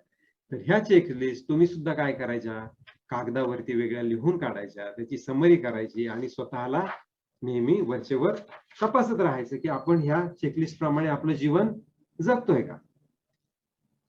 त्यानंतर आणखीन एक शेवटची संकल्पना आहे ती म्हणजे मृत्यूला कसं सामोरं जावं. तर खरं तर मृत्यू काय आहे, परमेश्वर हे स्वतः मृत्यू आहे. मी तो वाढलेला महाकाल आहे, त्याच्यामध्ये आपण त्याला बघूयात. त्यामुळे त्याच्यापासून घाबरायचं नाहीये. तू आलायस का, ये चल तू आणि मी खेळूयात, तू कबड्डी खेळूयात, बघू तुझी ताकद किती आणि माझी ताकद किती आहे. असं म्हणून खेळ म्हणून तुम्ही त्याला खेळा, त्याला हरवण्याचा जरूर प्रयत्न करा. मग त्याच्यात औषधी घेणं आलं, प्राणायाम करणं आलं, आहारातले बदल करणं आलं, लस घेणं आलं, सगळं सगळं करणं आलं. जसं वडील आणि लहान मुलगा खेळ खेळतात आणि तो खेळ खेळताना वडील मुद्दामच हरल्यासारखं करतात. तसंच तो परमात्मा सुद्धा ह्या खेळामध्ये मुद्दामच कदाचित हरल्यासारखं करेल. तो तुम्हाला जिंकू देईल. थोडे दिवस तो तुम्हाला जिंकल्याचा आनंद देईल. नंतर जेव्हा वेळ येईल तेव्हा तो पुन्हा Harvel. So it's a game. तो सुद्धा आपल्या आयुष्यातला एक खेळ आहे असं समजून त्याच्याकडे जर तुम्ही पाहिलं तर तुमचं पूर्ण बघण्याचा दृष्टिकोनच बदलेल. तुम्हाला विश्वरूप दर्शन होईल जे अर्जुनाला झालेलं आहे. तर मृत्यूला सामोरं जाणं काय हे सांगतात. आणि समजा कर्मधर्म संयोगानं जर भगवंत जिंकत असतील तर त्यांचं जिंकणं सुद्धा आपण काय केलं पाहिजे, आनंदानं स्वीकारलं पाहिजे. आणि मग त्यांनी जो आपल्याला संदेश दिलेला आहे की आपण त्यांच्या भेटीला चाललेलो आहोत किंवा ते आपल्या भेटीला आलेले आहेत असं समजून खूप आनंदानं समत्वभावानं त्यांच्या भेटीला आपण पुढे गेलं पाहिजे. त्यांचं स्मरण केलं पाहिजे, ओंकाराचं उच्चारण केलं पाहिजे आणि आनंदामध्ये जगाचा काय घेतला पाहिजे, निरोप घेतला पाहिजे. कारण तुम्ही रडत खडत हातपाय खोडत गेलात तरी जावंच लागणार. तुम्ही आनंदानं सगळ्याला जय गुरुदेव म्हणून गेलात तरी जावंच लागणार, नाही का. कसं जायचं, कुथत कुथत की हसत हसत, तुमच्याच हातात आहे, नाही का. अशा रीतीनं गीतेमधल्या सगळ्या संकल्पना आपण काय केल्या, इथे जवळपास 30 संकल्पना आपण या वाचून काढल्या. सगळ्यात शेवटची संकल्पना होती की हे ज्ञान कुणाला देऊ नये. तर ज्याची इच्छा नाही अशा व्यक्तीला हे ज्ञान देऊ नये किंवा ज्याची हे ज्ञान घेण्याची इच्छा नाही, जो भक्त नाही अशा व्यक्तीला हे ज्ञान देऊ नये असं भगवंत आपल्याला इथे सांगतात. तर अशा रीतीनं आपण ह्या गीतेमधल्या सगळ्या संकल्पना इथे लिस्ट आउट केल्या. आता तुम्ही याच्या साहाय्यानं गीतेतून जागोजागून ती माहिती शोधा. त्यातल्या प्रत्येक संकल्पनेला तुम्ही वहीतली 2-2 पानं सोडा आणि वाचत असताना तुमच्या लक्षात आलंय ना, मी ही संकल्पना वाचतोय की तो श्लोक नंबर त्या पानावरती लिहा किंवा त्यातली टिपणं लिहा. असं करत करत पूर्ण गीतेतली टिपणं एका जागी येतील, एका संकल्पनेखाली येतील आणि मग तुम्ही त्या संकल्पनेवर चिंतन मनन करा. त्यातलं जे समजलं नाही ते इतर ग्रंथांतून, ज्ञानेश्वरांकडून समजावून घ्या, रामसुखदासांकडून समजावून घ्या. हळूहळू विषय पक्का होईल. कारण प्रॅक्टिस मेक्स मॅन परफेक्ट. तुम्ही स्वतः स्वाध्याय केल्याशिवाय, अभ्यास आणि अध्ययन केल्याशिवाय तुमचं त्याच्यामध्ये परफेक्शन येणार नाही आणि तुमची त्याच्यावर मास्टरी यायला पाहिजे. हे पहा, विमान उडवायचं असेल तर त्याची मास्टरी आली पाहिजे की नाही, की एकदा फक्त विमान मला तू दाखवून दे कसं विमान उडवायचं, अच्छा ठीक आहे, जेव्हा माझ्यावर विमान उडवायची वेळ येईल त्यावेळेला मी ते घेऊन उडेल असं म्हणून चालेल का, नाही. वैमानिक शेजारी बसवून तुम्हाला परफेक्ट आलं पाहिजे, इतकं परफेक्ट की जेव्हा एकट्याला विमान उडवायचं असेल तेव्हा ते सहज उडवता आलं पाहिजे. तसंच आपल्याला सुद्धा शेवटचा दिवस गोड होण्यासाठी, शेवटच्या दिवसाचं विमानाचं उड्डाण यशस्वी करण्यासाठी हे आयुष्यभर विमान उड्डाणाची प्रॅक्टिस केली पाहिजे. So you have to make yourself perfect. आणि त्यासाठी तुम्हाला हे पुन्हा पुन्हा वाचलं पाहिजे. येणाऱ्या आपल्या वर्गामध्ये पुन्हा पुन्हा स्वयंसेवक म्हणून सेवा द्यायला पाहिजे. जो मुद्दा तुम्हाला या वेळेला समजला नाही तो कदाचित पुढच्या वेळेला समजेल, तो त्याच्या पुढच्या वेळेला समजेल. आणि जे पुस्तिका दिलेली आहे त्याचं पण पुन्हा पुन्हा वाचन केलं पाहिजे. तर ह्या ठिकाणी आपण आपला रिव्ह्यू थांबवूयात.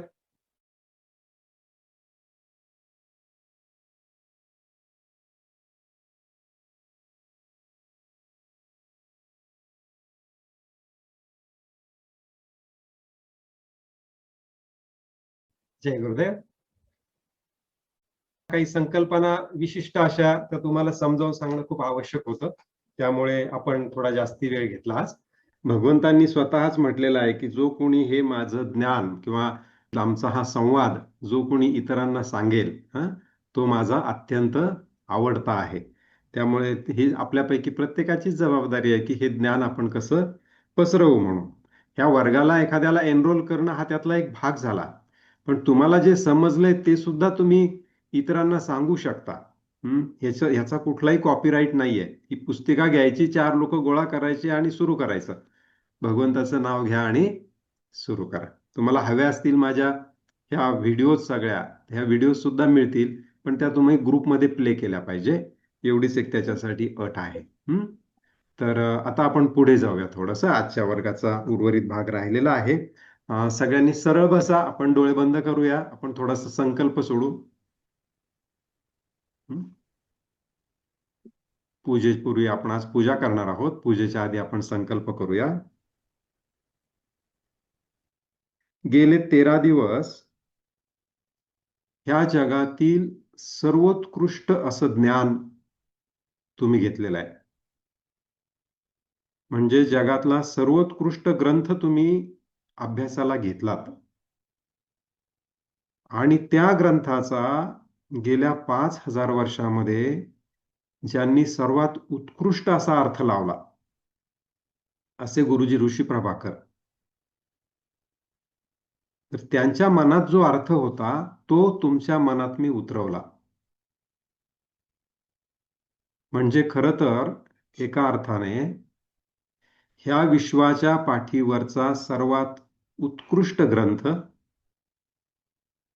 आणि त्या ग्रंथाचं गेल्या 5000 वर्षातलं सर्वात उत्कृष्ट असं विवरण तुम्हाला मिळालेलं आहे. संत ज्ञानेश्वर जसं म्हणतात, अमृताशी पैजा जिंकेल अशा मराठी भाषेत मी गीता मांडेल. हा त्यांचा अहंकार नव्हता, हा त्यांचा आत्मविश्वास होता. तसंच अमृताशी पैजा जिंकेल अशा पद्धतीचं शास्त्रशुद्ध विवरण गुरुजींनी तुम्हाला पाठवलं. हे ज्ञान आपल्या जीवनामध्ये कायमस्वरूपी राहावं म्हणून तुम्ही काही संकल्प करा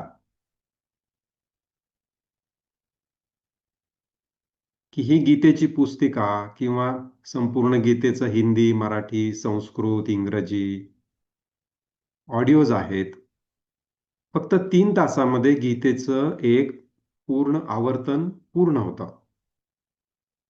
एक पारायण पूर्ण होतं. फक्त 3 तास लागतात.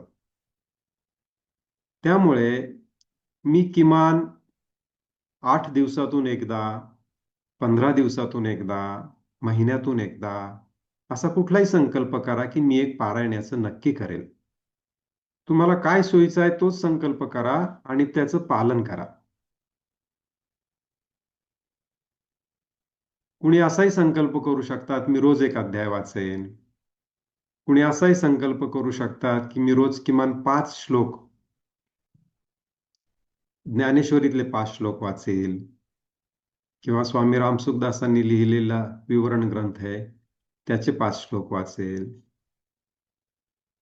किंवा मी कुठल्याही आध्यात्मिक पुस्तकाची किमान 10 पानं वाचल्याशिवाय रोज झोपणार नाही.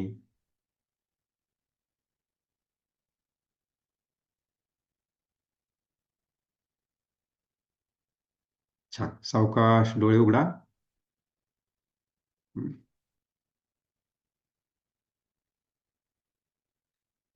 आपण हा जो संकल्प घेतलेला आहे, ह्या संकल्पाला आपण गुरुजींचे आशीर्वाद घेऊयात आता. गुरूंचे आशीर्वाद असतील तर संकल्प नक्कीच प्रत्यक्षामध्ये उतरतो. तर आपल्या गुरुजी ऋषी प्रभाकरजी यांच्याशी संबंधित असं एक सुंदर असं एक छोटासा व्हिडिओ आहे 5 मिनिटांचा. तर आपल्या मनामध्ये पूर्ण कृतज्ञता भाव ठेवा. हा जो काही वर्ग मी तुम्हाला शिकवला ना, की ही फक्त माझ्या तोंडातून बाहेर आला. ह्या वर्गातलं प्रत्येक अक्षर आणि अक्षर हे गुरुजी ऋषी प्रभाकरजींचं आहे. तर जशी बासरी असते, तर कृष्णानं वाजवली तर त्या बासरीला काही अर्थ आहे. नाही तर बासरी म्हणजे काय आहे? एक बांबूचा पोकळ तुकडा आहे, नाही का? तर तसंच हे आहे, की गुरुजींनी हे दिलं म्हणून आलं. ह्याच्यामध्ये राजन बडे यांचं कुठलंही म्हणजे ठीक आहे, एक शिकवण्याची कला आहे. एक नाटक सुंदर असतं, तो लिहिणारा नाटककार लिहितो म्हणून तो स्टेजवरचा कोणी जो आर्टिस्ट असेल तो त्याला सादर करू शकतो, पण त्यामुळे लिहिणाराचं महत्व कमी होत नाही. तर आपण गुरुजींबद्दल एक कृतज्ञता भाव ठेवून 5 मिनिटासाठी संपूर्ण कृतज्ञता भाव मनात ठेवा आणि गुरुजींना आपण धन्यवाद म्हणूया.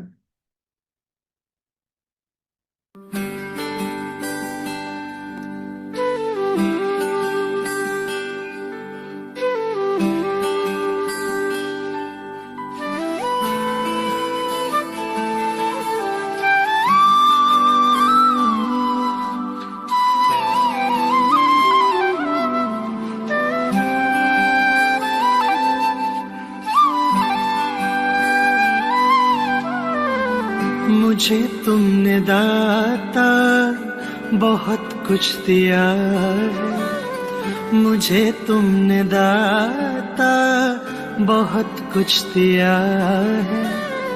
तेरा शुक्रिया है, तेरा शुक्रिया है।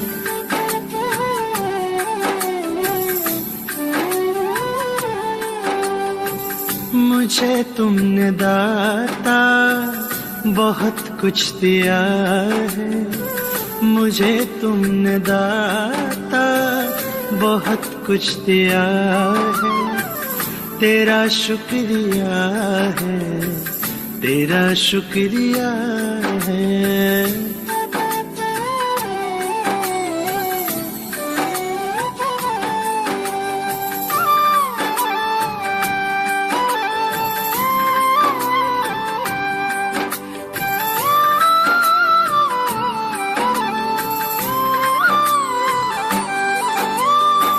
न मिलती अगर दी हुई दात तेरी, तो क्या थी ज़माने में औकात मेरी।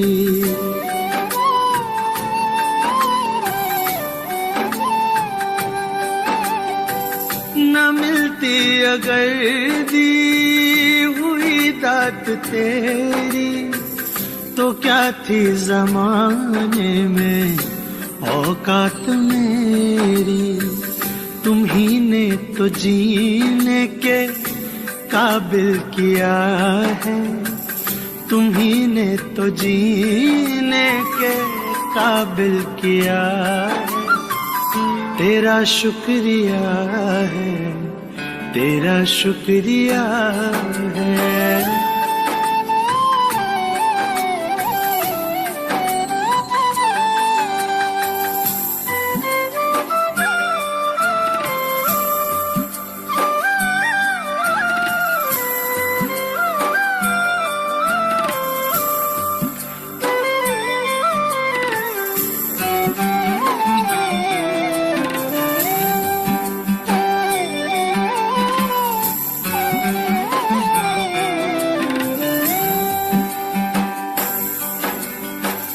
मुझे है सहारा तेरी बंदगी का, है जिस पर गुजारा मेरी जिंदगी का।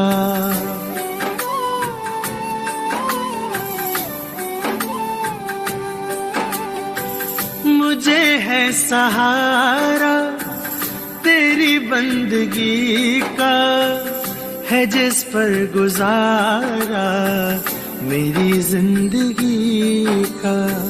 मिला मुझे जो कुछ भी तुम ही से मिला है, मिला मुझे जो कुछ भी तुम ही से मिला है।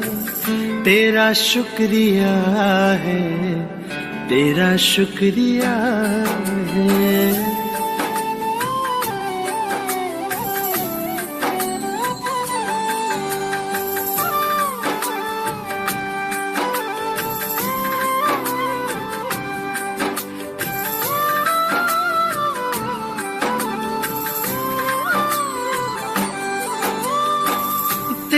रहमतों का इशारा न होता तो दुनिया में मेरा गुजारा न होता।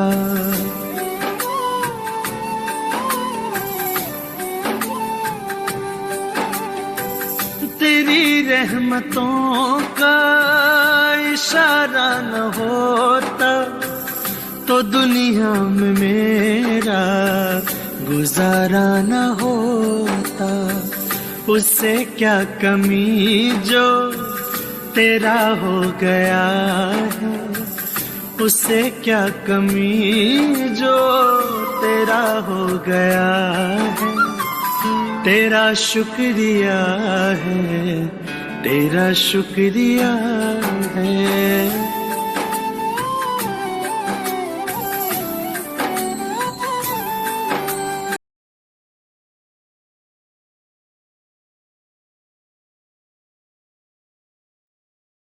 जय गुरुदेव। एक खूप अर्थसमर्पक असं एक गीत गुरुजींच्या फोटोसोबत आपण पाहिलं. त्यातलं प्रत्येक वाक्य हे खरं आहे. माझ्या स्वतःच्या जीवनासाठी तरी ते खूपच अर्थपूर्ण आहे. कारण गुरुजी जीवनात आले म्हणून जीवनाला अर्थ मिळाला, नाहीतर ते व्यर्थ गेलं असतं. आपण आता पूजा करूया. तुमच्या समोर जो पूजा ग्रंथ तुम्ही ठेवला असेल तो पूजा ग्रंथ समोर घ्या. आपण पूजा करूया. आपण आरती करणार आहोत फक्त. आरार्तिक्यम कर्पूरगौरम करुणावतारम संसारसारं भुजगेन्द्रहारं सदा वसन्तं हृदयारविन्दे भवं भवानी सहितं नमामि। आरार्तिक्यं समर्पयामि श्रीगुरुचरणकमलेभ्यो नमः। आचमनीयं समर्पयामि श्रीगुरुचरणकमलेभ्यो नमः। पुष्पांजली। तुमच्या समोरची फुलं तुमच्या हातामध्ये घ्या ओंजळीत अशी.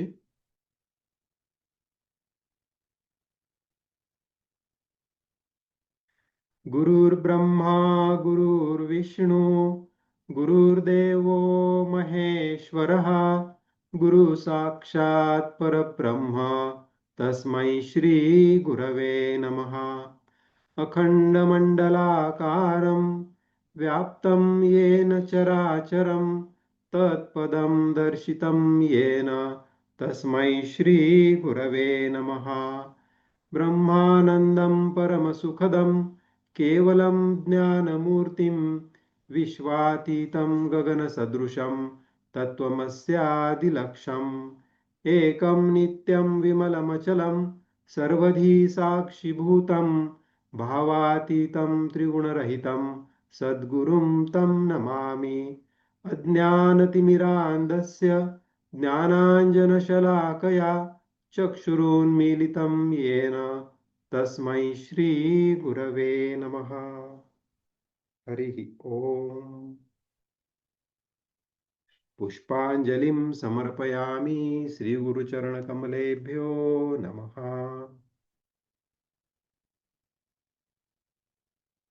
एक आपल्या परंपरेतला मंत्र आहे.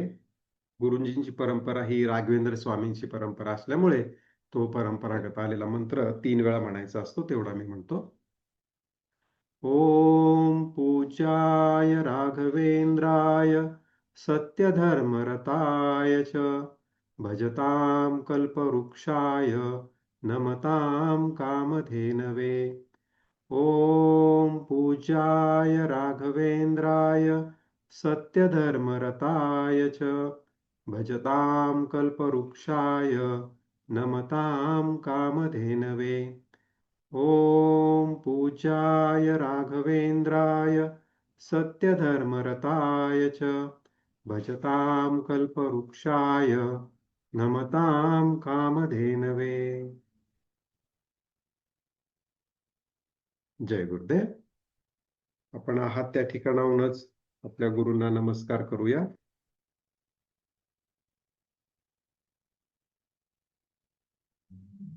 तर अशा रीतीनं आपण आपला वर्ग इथे संपूर्ण केला आहे. दीर्घ मुदतीचा ग्रहपाठ म्हणजे तुम्हाला दिलेले जे 33 मुद्दे आहेत, त्या 33 मुद्द्यावरती स्वतःची टिपणं तयार करा. छान. इथे आपला वर्ग परिपूर्ण झालेला आहे. बऱ्याचदा नंतर वर्ग झाल्यानंतर एक प्रश्न येतो की गुरुजी, आपला वर्ग तर पूर्ण झाला, पण दक्षिणा कुठे पाठवायची?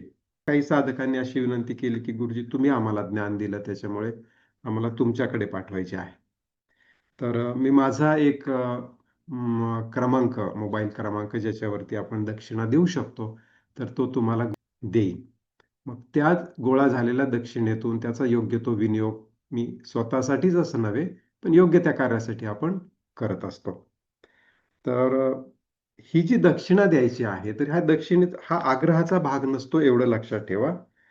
ही आपल्या गीतेमध्येच दिलेलं आहे की विधिहीनम असरिष्टान्नम मंत्रहीनम अदक्षिणम श्रद्धाविरहितम यज्ञम तामसम परिचक्षते. म्हणजे तो तामस यज्ञ होऊ नये म्हणून तुम्हाला जेवढं शक्य असेल सहजतेनं ती दक्षिणा ह्या प्रक्रियेचा एक भाग म्हणून पाठवायची आहे. तर इथे आपण थांबूया. वर्ग संपलेला आहे. आपण प्रार्थना करू.